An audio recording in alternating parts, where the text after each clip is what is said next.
আমি বারবার বলছি, শর্টকাটে রোজগার করে, শর্টকাটে কে কোথায় কী করছে, আমি দেখছি যে আজ ওই লোকটা বড় লোক হয়ে যাচ্ছে, আমি তার থেকে টাকা চাইছি।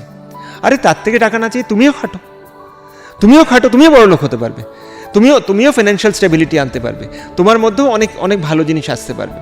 কিন্তু আমরা সেটা করছি না।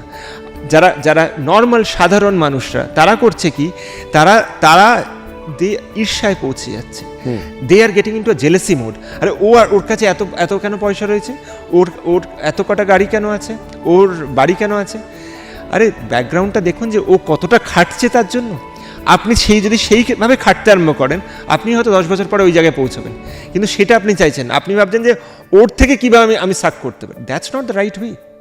দ্য রাইট ওয়ে ইজ যে আপনি কি সেই অনুপাতে খাটছেন। আর আমি ধরে নিচ্ছি, আপনি বলবেন যে আমি খেটেছি, 10টা ভেঞ্চার আপনার ফেল হয়েছে, হয়তো 11টায় সাকসেস পাবেন। কতবার আপনি চেষ্টা করেছেন, দ্যাটস দি পয়েন্ট।